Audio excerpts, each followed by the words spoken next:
Welcome back to a video about battery swapping technology and what it may bring to the industry.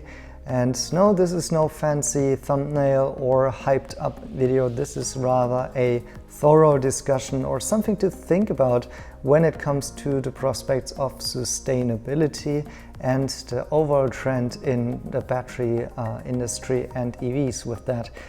I hope you will still watch it till the very end. Give this video a like and a share, and then let's just jump straight into the topic, which is about the battery sizes actually. And there is actually a trend that more and more consumers are buying really large batteries, and that's of course because at the heart of it, at the core, there is range anxiety, right? People do think that they are not able to travel similarly to a gasoline-powered car with their EV, and therefore they want to have the biggest battery possible in order to have the longest range. And that brings some problems because these batteries are heavy, they are large, and also they take up a lot of resources and materials, and in addition to that they are also very expensive. And I have to say, NIO is actually also at the forefront of that with their really large vehicles and also quite thirsty vehicles. For example, in the NT 1.0 platform, the ES8, this was a very thirsty car, right? But NIO kind of introduced battery swapping as a way of kind of resolving these range anxiety issues. But you have to say, this is kind of a design flaw by itself, that NIO is going for such large cars and then also adding some problems here with battery swapping to the chassis, right? So there are design limitations. So overall, these are quite large vehicles, and they are using up lots of resources. And also the batteries in those type of large vehicles like NIO cars, they are tending to be on the higher side. So larger batteries like the 100 kilowatt hour batteries, and of course also because those more affluent people can also afford these more expensive EVs and larger batteries. Now, in comparison to that, I always admired Tesla for the focus on efficiency when it comes to the vehicle motor, to the way they're building, designing the whole car for simplicity and energy efficiency. So usually if you compare, I mean, there are different kind of range comparisons out there, right? And there might be subject to debate, but usually you would say a Tesla is overall, let's say, at least better than a NIO when it comes to efficiency. This is kind of also, you know, what many of the Tesla bulls are saying, like why Tesla is much better, because therefore they are also more economical and so on, and therefore simply the better car, and it's the better option. Now, NIO was kind of trying to cheat that a little bit with having, you know, not let's say the less well-engineered car in this respect. I think in other ways, quality-wise and so on, I would always say that the NIO car is possibly better engineered. However, you know, when it comes to efficiencies, that's not the case. So that's a win for Tesla. And so NIO has been cheating that a little bit with battery swapping.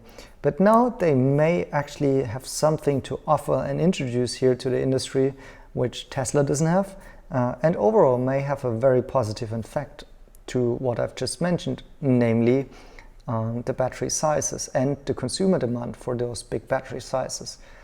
Well, in the last NIO Power Day, NIO just introduced this concept that you can now switch between the battery plans on a very compressed timeline, right? You can now switch it as you like it. Basically, go to a swap station and switch to a larger or a smaller battery. And this flexibility, which has been gained through that, not only enables, you know, some new business models and stuff, but it may have the impact that actually the batteries itself for NIO vehicles are becoming smaller, because more people could possibly opt to buy the smallest option, like the 75 kilowatt battery, and then simply swap in the 100 kilowatt battery if it's needed for a longer range trip, just very short term. And due to the fact that NIO has this entire ecosystem with the swap stations and so on, they would only need to hold a smaller amount of batteries that are really large in size to still satisfy those kind of trips now and then that need to be long range and therefore require a larger battery. So overall, for the entire fleet, people could certainly opt for the smaller batteries, which would reduce the weight, it would reduce the size, it would reduce the price paid and so on. And so this is a more ecosystem type of effect instead of an R&D effect for the vehicle itself. It's quite interesting, right? If you think about it, it's kind of around the corner here, and it's something that only NIO can offer. I think it's a step into the right direction when we think about sustainability and such and resource input, right? Now the counter argument, and an argument that I oftentimes hear against battery swapping, is the fact that you need more batteries in the whole fleet system than actually just if every consumer would just buy one vehicle, right? Because of course there need to be up to 13 batteries currently in the battery swap stations housed there as to be available to get swapped in.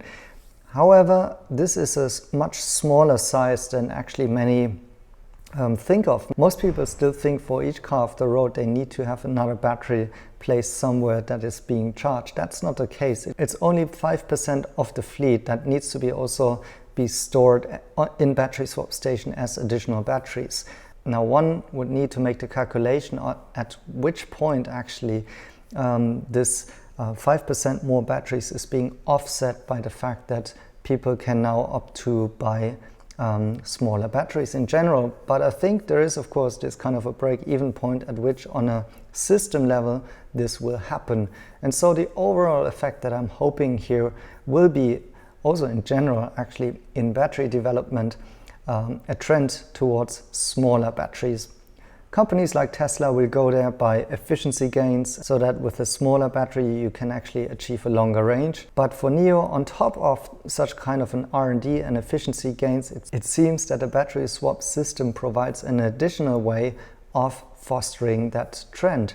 And therefore, this provides a great sustainability, also with the prospects of course, keeping the batteries in the loop in the system, and at some point maybe using the materials of the old batteries, like the larger batteries, and bring them towards a newer technology that might already be based on more efficient batteries and hopefully also smaller batteries. I hope you enjoyed this video. Thanks for watching and see you in my next video.